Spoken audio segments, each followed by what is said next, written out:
in case you think I'm looking rather pale, thank you. No, I'm not ill. You know, the problem is that yellow isn't at all a color that suits me.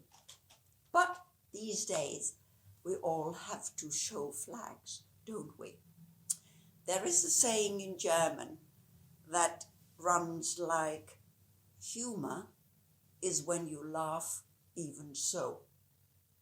And these days, there's only an even so, isn't there? Last time I shared with you my worries, my fear about an impending war. Some reaction said that had been my best video yet.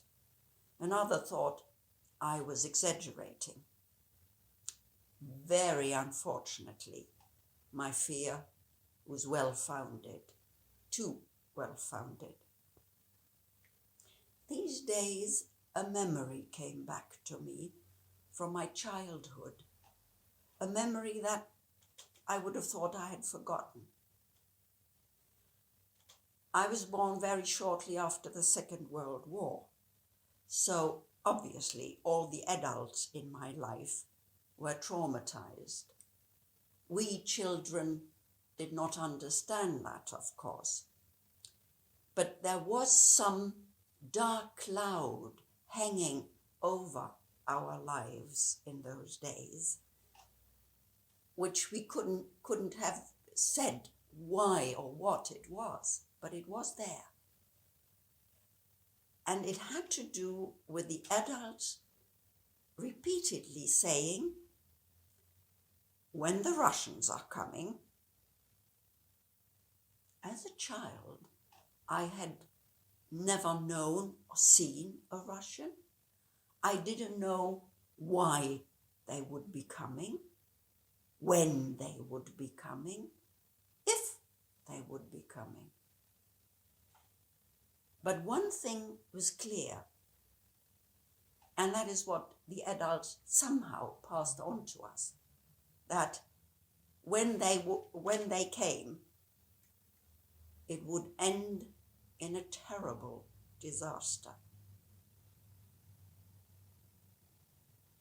Now they have come, 70 years later, and we are in the midst of a terrible disaster. The question for me, of course, is what can we do? What should we do? Well, I don't have to ask you to help the Ukrainians, because there is no end to the helpfulness of people. As we've all known, in cases of emergency, for many people, the best of their helpfulness, of their solidarity comes out. And particularly so, of course, because it's not just the Ukrainians that are being attacked. It is our values, the values that we share with the Ukrainian, that are being attacked. So, yes, we all help the best we can. What about the future? Will we be able not to experience something like this again? Are we finally able to stop it, as we had thought in the past 70 years that we had? I've said that before, and I believe still that our future is more unitedness, more solidarity, more togetherness. First and foremost, we in Europe. It's not a question whether we want it or not. It just so happens that on this geographical spot that we are used to calling Europe, we have been living for centuries with each other, fighting each other very often, loving each other, mixing with each other, just being together. It's our destiny, because we're set on this geographical part of the world. It's our destiny. So we have to get even closer. Therefore, yes, I very much hope that the Ukrainians will join the EU shortly.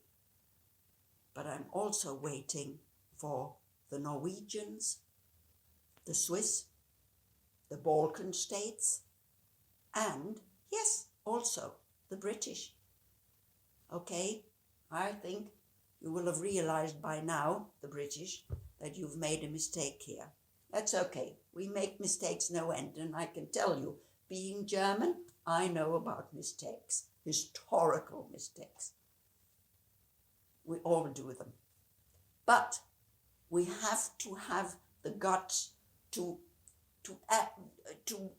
confess that something was a mistake and to reverse mistakes and do better in the future. So yes, the British.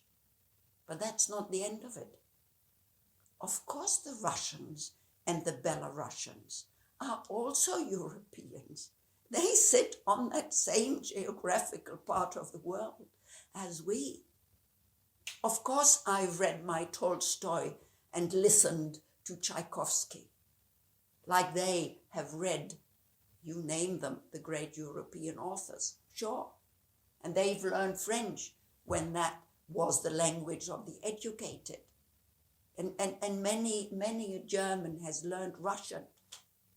Yes, of course we're together in this. And so that is our future, I think, more togetherness. Today is the 8th of March, Women's Day.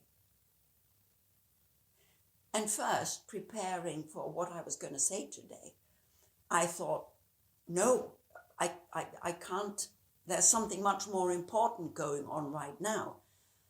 So you won't be able to say anything about Women's Day till the moment in which I saw on my German television the first negotiations, maybe on the 4th or 5th day of the war, the first time that the Ukrainians and the Russians got together for first negotiations to hopefully end the war.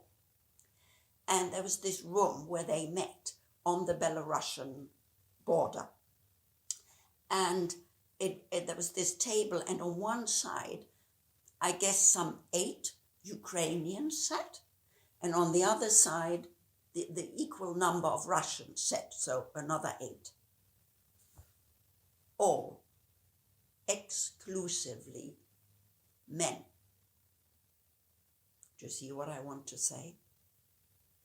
Do you know the expression toxic masculinity? Do you want it in plainer words? Deadly manhood.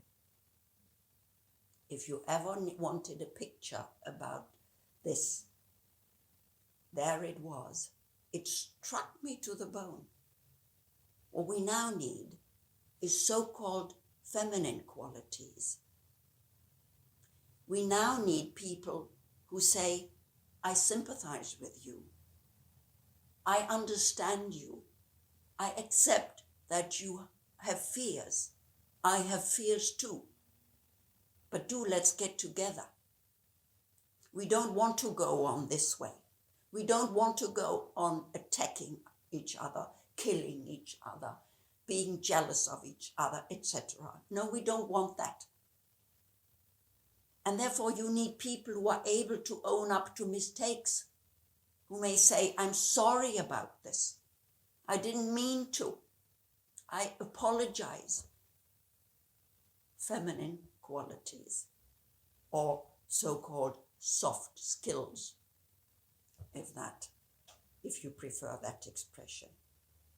The future of this united Europe will be female or it won't be. And that is true for the rest of the world too. And it's not only that I would like the women to go into power and take their responsibilities, it is also that I would like to ask the many, many, many well-meaning men to own up to their feminine qualities. And that could then make a change for our future, I'm sure. Bye for now.